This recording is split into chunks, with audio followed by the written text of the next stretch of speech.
But once we met each other, we was like, oh, Yeah. Yeah. like the magnetism was there. yeah. That's why we're Find here those today. people. Find those people. It may not be in your house. It may not be your parents, but find those people. And hopefully those people are leading magnetism into positive, because there's negative magnetism as well, right? Yeah. But find those people that you are in the same wavelength, that challenge you, that push you, someone that you can look up to and they can look up to you. And you can kind of have this push and pull. The faster you find those people in your inner circle, the bigger you could explode in the long run. Wow.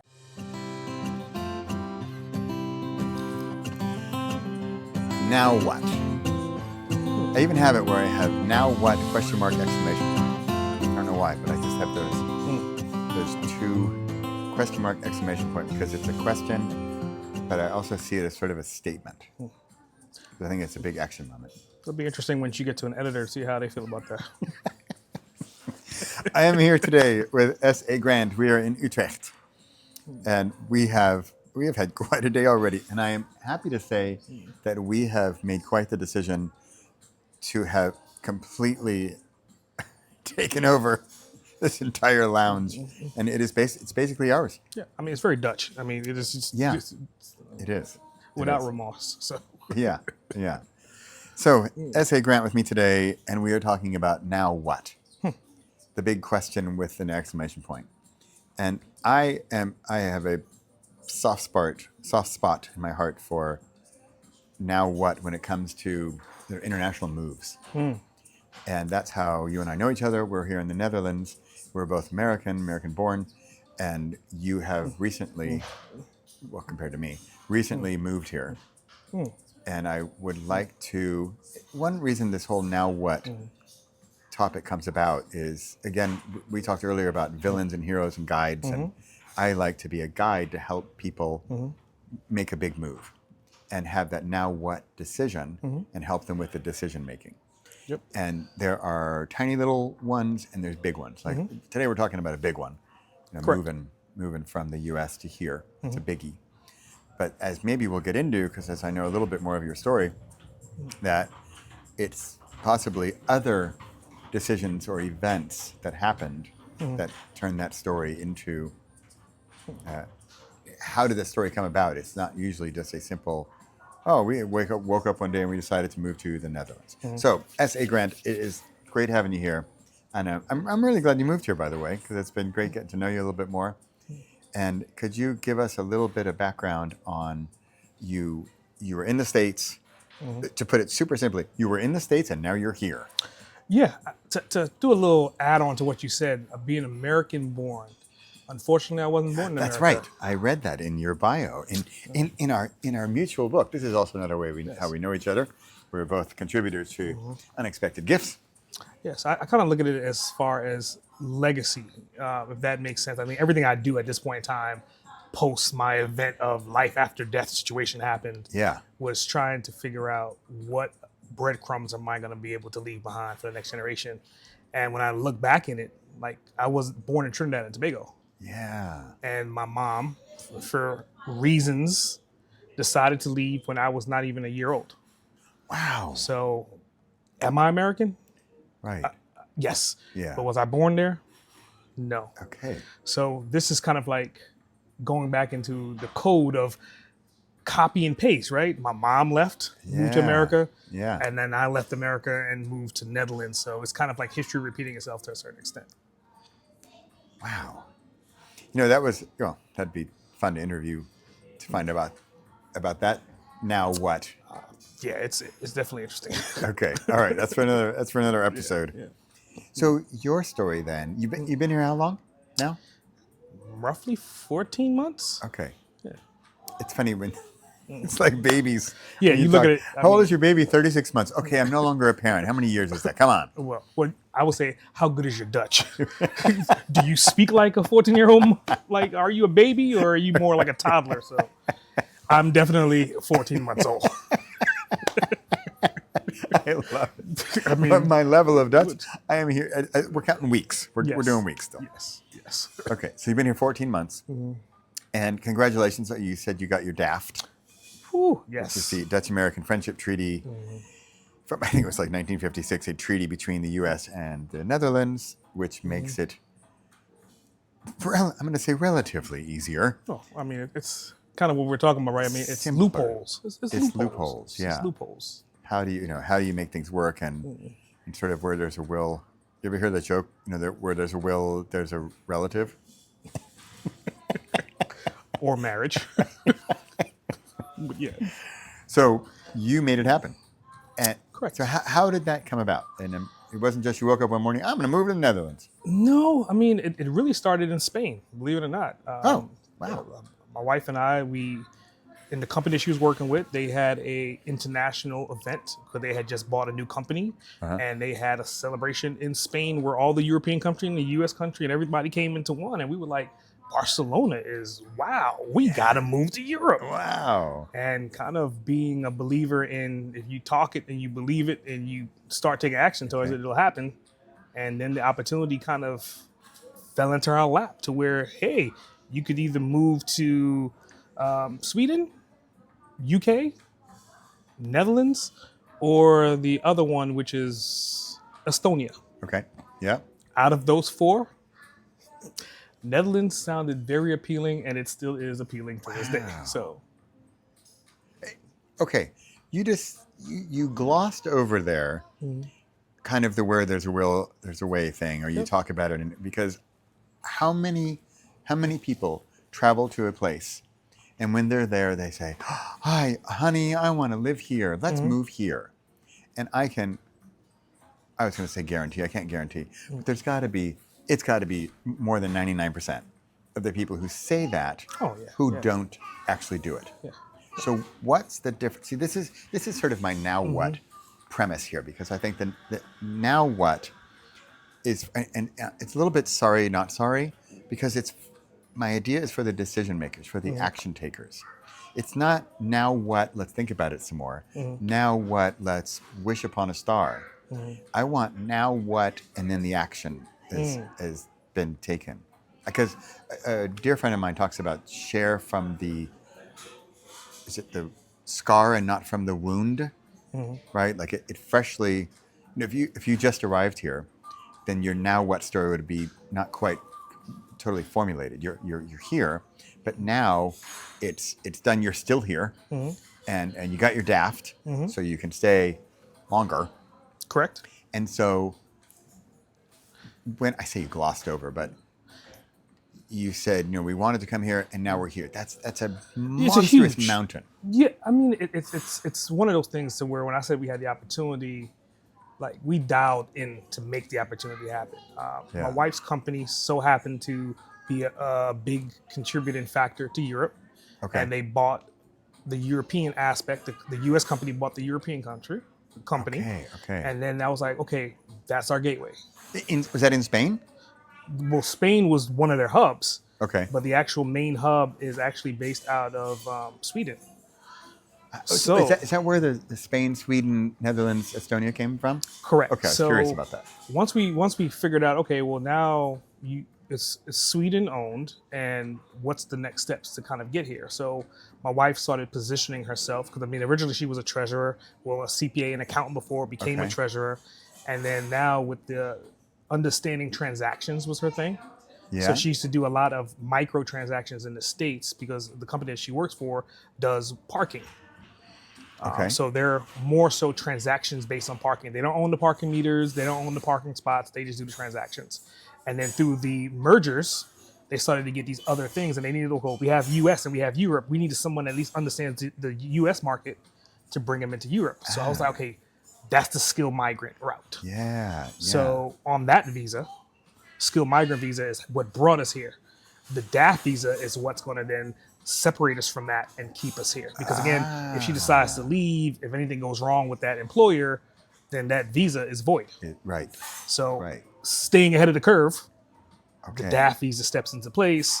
And in worst case scenario, I could hire her as an employee under my company, much like what we're doing with our son, and bring him in as a dependent as well. Because that's the other part of this equation. Our son came over here to go to school as well. Yeah. Because he was 18 at the time. He's an adult, so he can't be a dependent. Okay. So finding out all these different nuances and loopholes, again, studying and figuring out the dots, connecting the dots is where we are right now. Wow. Okay. I'm gonna come back to Barcelona again because because I hear it all the time. Because I live in Europe, you live in Europe, and I don't know how many American friends of yours say this, but they come over and they're, I want to live here, and so many say it, but so few do it. And you mentioned loopholes, and you mentioned dots and dotting the I's and crossing the T's. A million analogies, right? A million, and it's still. I'm trying to think of. So the listener, the viewer says like, okay, wait a minute. I missed the part where he says, Barcelona sounds great. Yep. Which we all say, because Barcelona is great. It's beautiful. Yeah. Beautiful. Yeah. And now you're living here. Yes. And it's almost like, wait. Could you rewind? Wait a minute. What happened in the, how, what is the difference then between you're there and you say, this is great, to you're actually here? There's got to be a bigger drive than just. It's a way of thinking. It's a way of. I would say look at it from the standpoint of, if you say that I'm going to become a published author, and you say that every single day, and every day you take a little bit of writing or a writing class, or you start going to conventions, and you just start putting yourself in that space, eventually, if you stick to that path, you will become a published author. So for us, it was the same thing. We kept on traveling. And every time we would travel, we'd be like, we have to figure it out. And then, I hate to say it, but it sounds like Houdini in a bottle, but we kept on saying it. We kept on staying positive for it. And then once the opportunity presented itself, we was like, okay, now how do we align to this opportunity? It's not Barcelona, but it's Europe. How do we connect these dots and make this happen? So once the opportunity presented itself, then getting my wife in alignment, right? And then she was like, okay, I'm going to get this promotion. This promotion is then going to lead me to then being a requirement to be overseas. Yeah. So again, I wouldn't say she's a chess player, even though she is, and she doesn't believe it, but I'm a chess player. Yeah. And the combination of both of us, we would just say, okay, just dial it in. Okay, we're going to go through you as a channel. We're going to get there. Once we get there, then we're going to leverage me to keep us there. So it was 100% premeditated, if that makes sense. Yeah. But again, it's sticking to that path of we're going to do it. We have to do it. We need to figure out how to do it. And then once the opportunity presents itself, knowing that the opportunity is there and then seizing the opportunity. Okay, so this is more than Barcelona is pretty. What was the deeper, like, desire? What's the word? Desire? Is it dream? Or dream always sounds so fluffy, right? Yeah, I just look at it from a standpoint of, if you look at humanity as a whole, right? And this is a statement that I think I'm going to die by, right? It's a statement that I say and I live by. If you think about nomads, we wouldn't have been in America or Trinidad or in Europe if none of us were ever nomads to begin with. That's human nature. Yeah. So to be gridlocked or stifled or stuffed into one region of the world, yes, it's capitalism. Yes, it's the biggest country supposedly, but ideally there's a couple hundred other options on that you have to kind of test to see if you like or you not like. You can't just look at National Geographic. You can't just look at a magazine. You can't read about it. You actually have to go. And once you go and you experience it, you're just like, America is great, but the world is greater. Wow. Wow. The whole nomad thing, you kind of took me off guard there, because I think we've had a few conversations today, and you've said these things that just, I really like how you phrase things and make it, you give me this clarity, like this nomad and this idea that people, humanity, to travel and to experience another place, and in more than the 2-week Hilton holiday. 100%. And because that's a huge, not many people do what you've done. But I think if you think about it, everyone from the Netherlands wants to go somewhere else. Everyone from the U.S. It's the native being of wanting to be a nomad and not realizing that's what got you there in the first place, and embracing that. And most people, they don't comprehend the embracing of it. They just feel something, but they don't know what that is. And for us, right away, I was like, well, if I spent 40-something years here, and based upon technology, based upon where we are right now, I could spend another 40-something years alive on this planet. Why the hell would I do it in one location? And we're trying to get to Mars, and I haven't even explored this planet yet.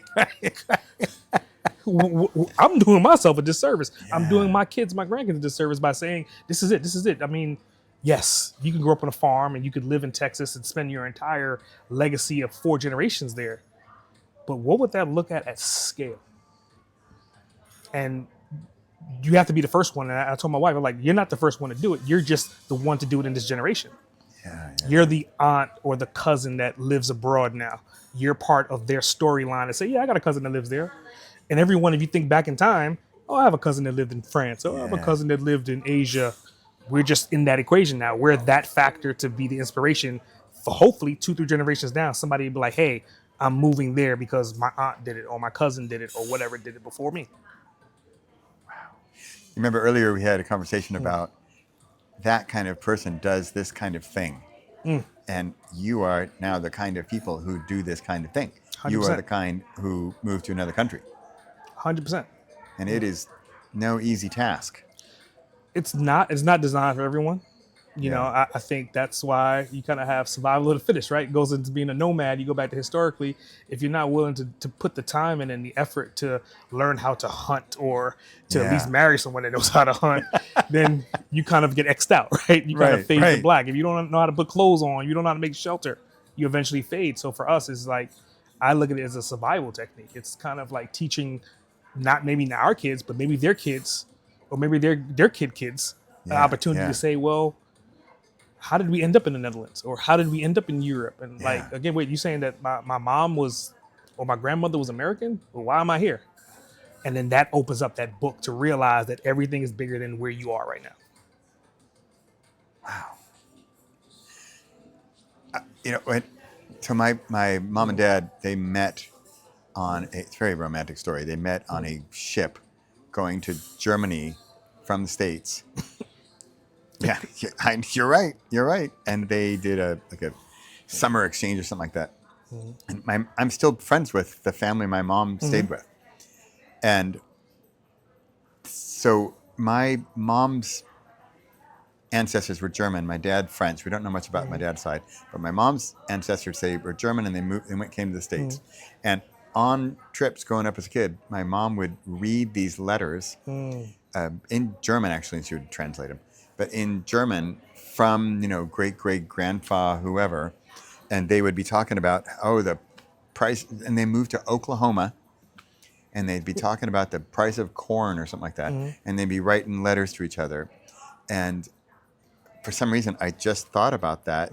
I hadn't thought about it the way you're talking about it with the whole aunt this and grandpa did that, and because now you are the ones who moved to the Netherlands. Well, we're not the first. I mean, like in my bloodline, for example, like my dad's grandfather is from Ireland. So, and as you ask these questions to your family, like, who is he? They barely know his name. He moved from Ireland. He was in the islands, and that's how he met your grandma. And it's just like all these different things. But it's like being a descendant of that. It's part of who we are. So why would I not kind of come back over here and restart that? But now what we do, writing books and podcasting, where we have the breadcrumbs of technology to then, once I'm dead and gone, they can at least hear my thoughts and my processes and why and what and how, and then now leverage that to become who they want to be. Versus I'm still thinking about, what was my grandfather like? What was he like? You don't have to wonder now. Yeah. Well, you're right, because we had a few letters from grandpa, whoever, great-grandpa, whoever, I don't even know his name. And they literally wrote about like corn prices. Their letters were not all very exciting. It was fun. It was fun. But I really like what you're saying as well about how, like what we're doing right now. 100%. We're telling our stories about why we did things. And that's very much this whole title of this theme of my project, this whole now what. And my goal is to sort of inspire others to think of their now what moment. Because you've got several that built up to you coming here. And how can we help others? Because I really think that the audience is, the majority of the audience is going to listen to this or watch this and they're going to say, wow, that's great. That's so great for these guys. And they did this. And like, you know what? That's just not me. Or if they're honest with themselves, or maybe they think like, well, that sounds great, but I'm never going to actually do it. And that's totally fine. Like you said, 4 generations on a Texas farm. That's awesome. I have nothing against that. But I think In marketing, it's marketing guys, as we know, there's your ideal target avatar, your audience who you're really focusing on. I think for me anyway, it's the one who's just hungry to do that thing, to make that change, and maybe just needs a push or a roadmap or a nudge I like to talk about pull to do that thing, to have that now what moment for them, because we're talking about ours. Correct. And how can we inspire others? So if there's people listening who have thoughts of where you were at some point back when it was still just a dream and a thought and a vague idea, how can they become the type of person who does this type of thing? But to your point, I don't think everyone that may come across this conversation or this content may not be the right person. Yeah. But based upon the rules of numbers, they know the right person. That right person is in one of their circles. They could be watching this and kind of flipping through YouTube or whatever channel they're looking at it on, and it may be the 8-year-old kid that's in the background listening right now, without them knowing. And then a few years go by, and this 8-year-old kid becomes a 13-year-old kid, starts talking about, hey, I would like to do traveling abroad for education. Like, all of these things are in every single circle.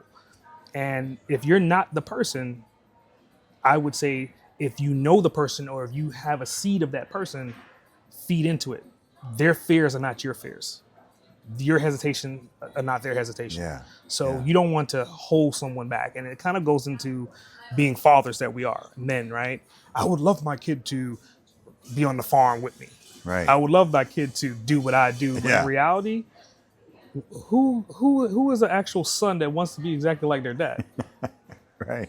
Yeah. No matter how great the dad is, you could be the Rock. And your kids are going to be like, I'm never going to wrestle. It's one of those things. Whatever that person wants to do, feed into it, man. You'll be surprised how much of you would become part of them if you just feed into it. Like, a lot of times I say that with my son. He's not into digital marketing, right? He's really big into the market. He's really big into development. And so when I started to see that, I was like, okay, well, he's not going to be the creative mind. He's the analytical mind. Yeah. I'm 50-50. He's 100% analytical. Yeah. I can kind of understand 50% of him. Right. So I'm just going to have to feed into that 50%. If you need help with the code, if you need that's my gift. And let me help you with that. Everything else, the other 50% that I may not be able to understand, that's going to be for you and designed for you to then pass on to the next generation. I can only help you with what I know. And what I don't know, you should be able to find out on your own and build your own legacy. I'm just giving you what I have. Yeah.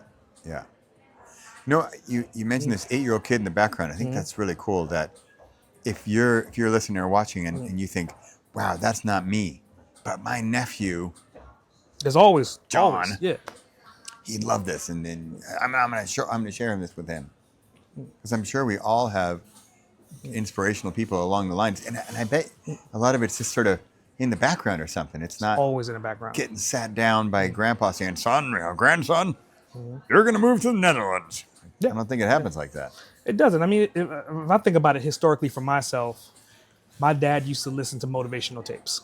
I don't remember who. Really? I don't remember who the hell he was listening to. That's so cool. It could have been Les Brown. It could have been people that I know today. Yeah. But as a kid, I didn't know who they were.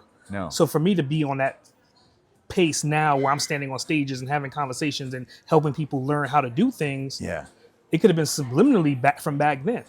And did my dad achieve it? He didn't achieve it, but I'm achieving it now, right? So then that little shift of that secondary information through osmosis or just being in the background, it definitely pans out more than you could think about it. Because again, you're talking about 30 years of time, right? Yeah. And it's difficult for anyone to comprehend that magnitude of cause and effect. Yeah. But I can tell you that I remember some of those elements. Those are the key memories that were mediocre memories at that point in time. Yeah. That I can remember and recall now. Wow, that's so cool that your dad listened to tapes. He did. He had the cassettes, and then he had the CDs, and I could always see his mind wanting to be an entrepreneur, but not understanding what an entrepreneur is or what it should be doing. But I can see that strive for it. Was he successful at it? No. But in who I am now, what I'm doing, I've had probably 10 times more success in what he's done, but that's a fragment of who I am to make me who I am now. If that makes sense. Yeah. It's causing, everything is cause and effect. It's cause and effect. Wow. You know, I've told you this before, but I'm so visual, and so many things you say, I can just see them. For some reason, I just see your dad listening to tapes, and you there in the background or somewhere else instead sketching in a book or playing with toys. You know, it's. And again, I don't know if it's. I don't have a photographic memory, but I have enough of a memory to be like, my intellectual side is like the connection between the two. It's like, so what would life have been like if that wasn't part of the equation then? Yeah. And again, it wasn't like I was sitting in the room and he was forcing me to sit there to listen to it. Yeah. It was just, I'm just in the room and I'm seeing what he's doing and I'm not understanding it because I'm a kid. Yeah. But when you look back 2020 me in hindsight, you're just like, holy, that's part of a factor of who I am right now without even thinking about it. Wow. I remember my mom saying something like, you can do whatever you want to do. Just put your heart into it and work hard or something like that. And I've never forgotten that. I've always said, my mom said I could do it. Guess I can do it, right? Yeah, well. Yeah.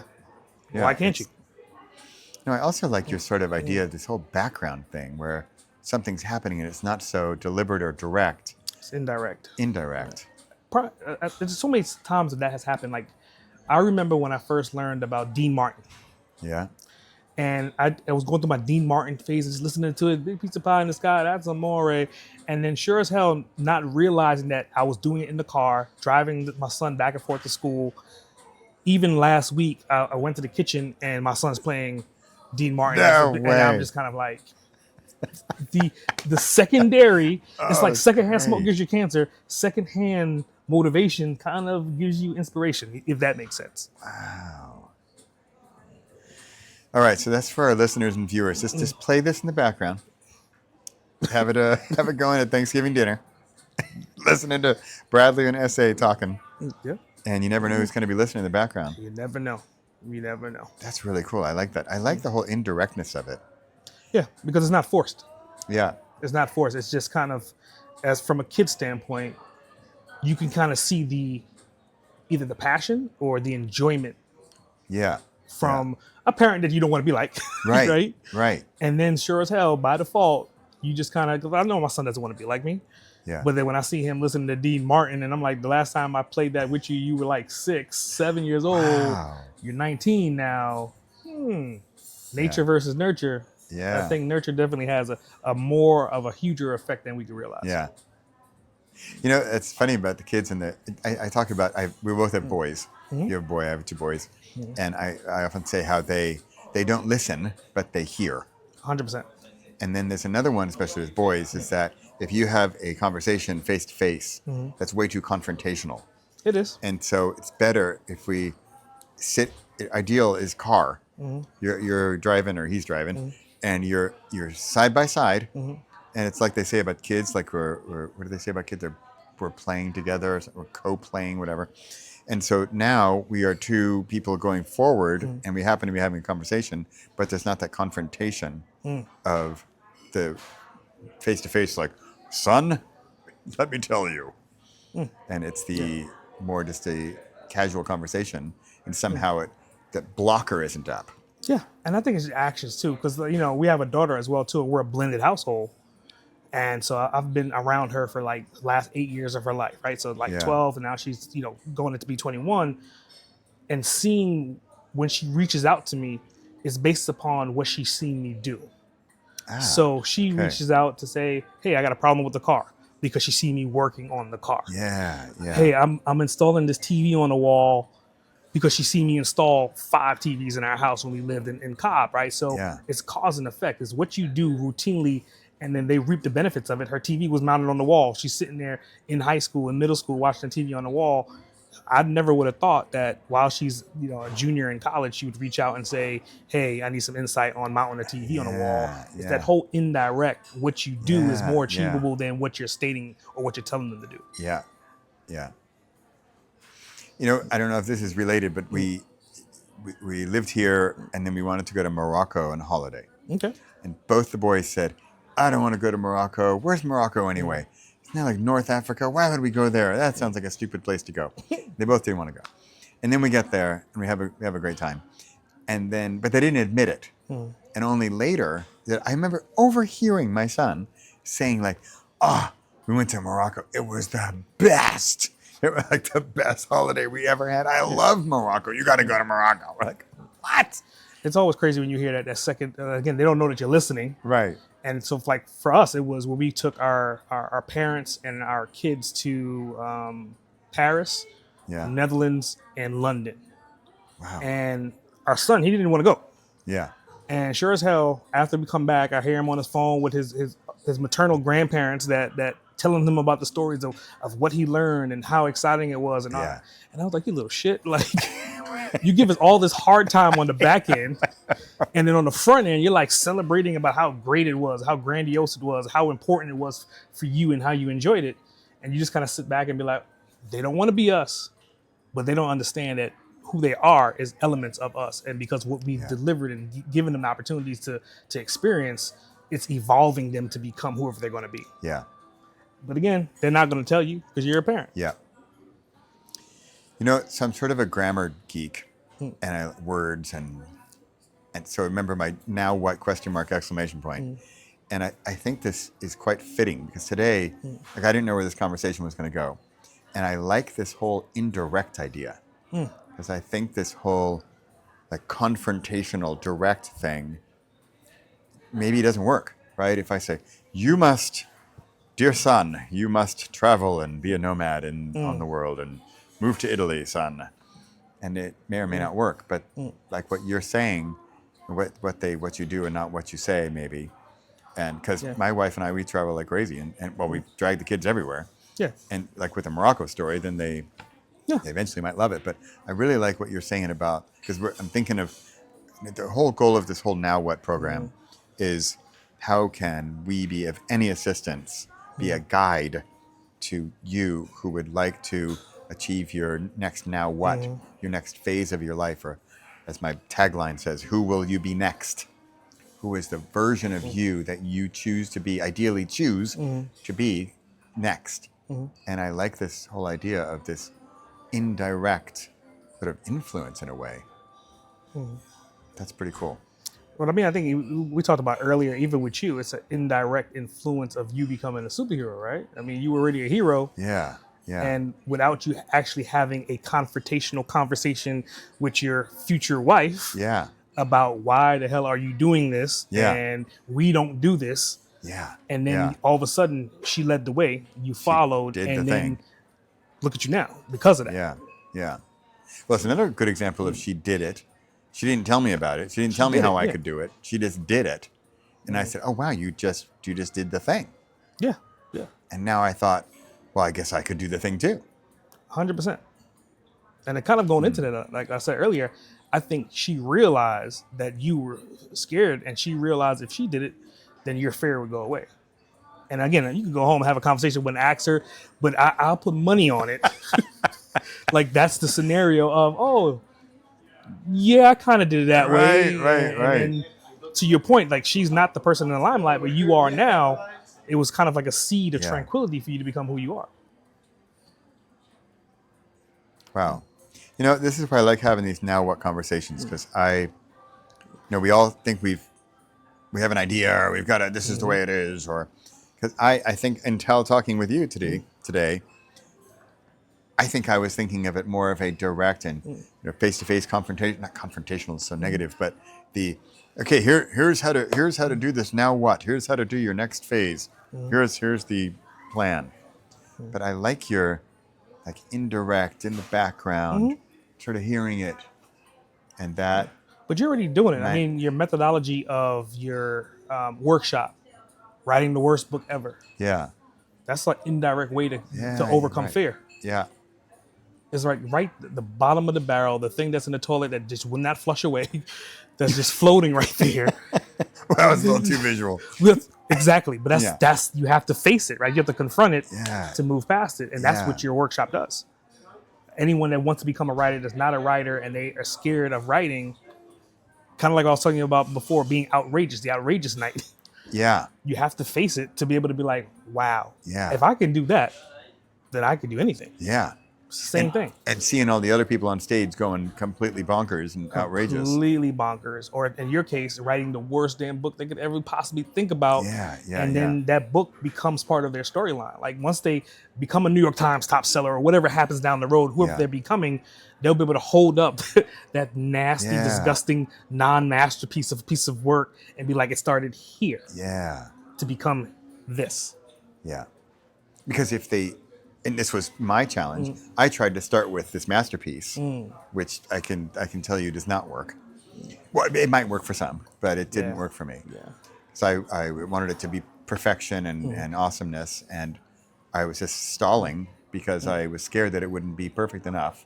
And that's why after all these years, I have this worst book ever program. That's again, I like the way you phrase it. It's nice to just get over that fear. Well, I mean, you've done a great job. I mean, most people write one book, right? Everyone has one book in them. Yeah, yeah. What number are you on? 39.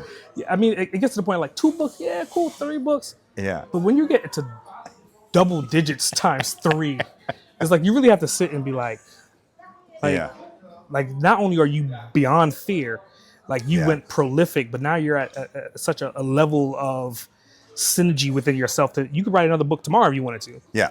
Without thinking twice about it, without hesitation, without fear. Right. I mean, it becomes part of who you are. Yeah. And I think that's an excellent reasoning to become the guide to help the others who haven't written their book number 1. And hey, by the way, let's you know what? I know you want to do your masterpiece. Let's do that second. We're going to do a fun little exercise first. We're going to write your worst book first.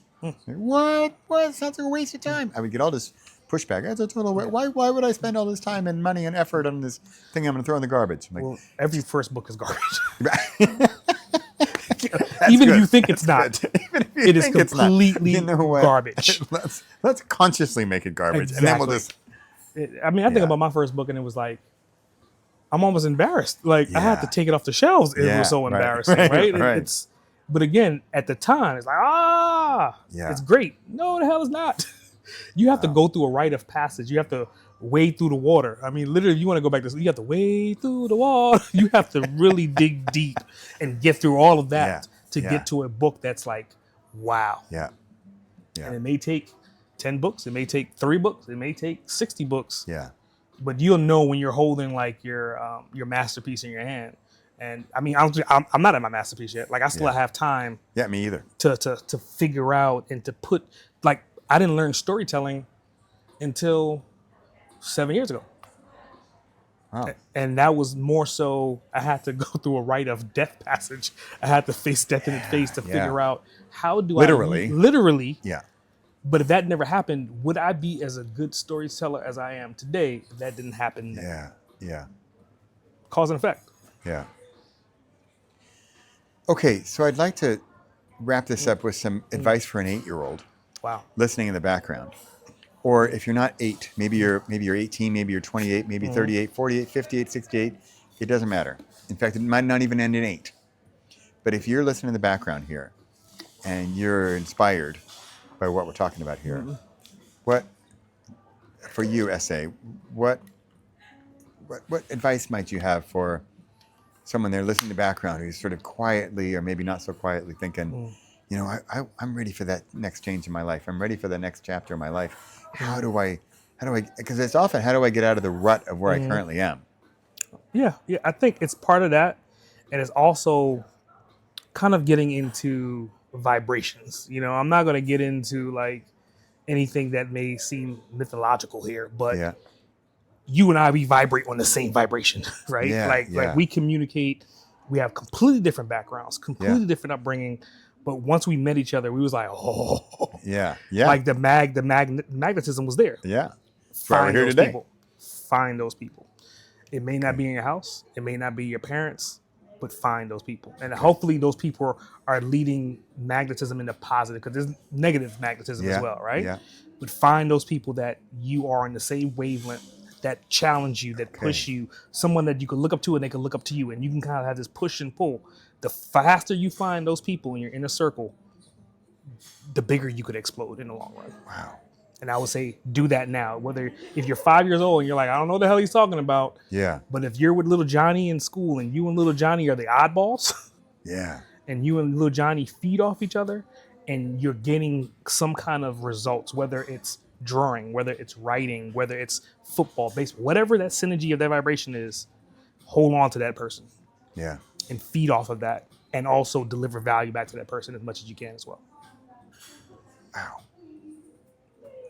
SA, it's been a pleasure. The pleasure was mine. And fantastic. And I learned every conversation we have, I learned something. So I'm thrilled to have met you. I'm glad you're here in the Netherlands. And I'm looking forward to what's next for both of us too. 100%. And I appreciate you being here. And I appreciate you not only being here, but accepting me into your circle, considering that we didn't know each other. Yeah. But it was just kind of like that hidden vibration that I like it. I like what you're saying. It just worked. Yeah, I like your advice there for the 8-year-old. Or the 18 or 28 or 38, 48, 58, 68, 78. Yeah, I mean, sometimes you gotta go against the grain. I mean, it's your parents may not understand. Yeah. Your best friend may not understand. Yeah. But there's someone out there, out of these 8 billion people. Yeah. Numbers being in your favor, there's somebody that understands you. Yeah. And they may be a little bit ahead of you, a little bit on that race Yeah. to where they're a couple steps ahead of you. And you're just like, yeah, I need to be around that person more often. Yeah. I love it. Thanks for being here. Pleasure was mine.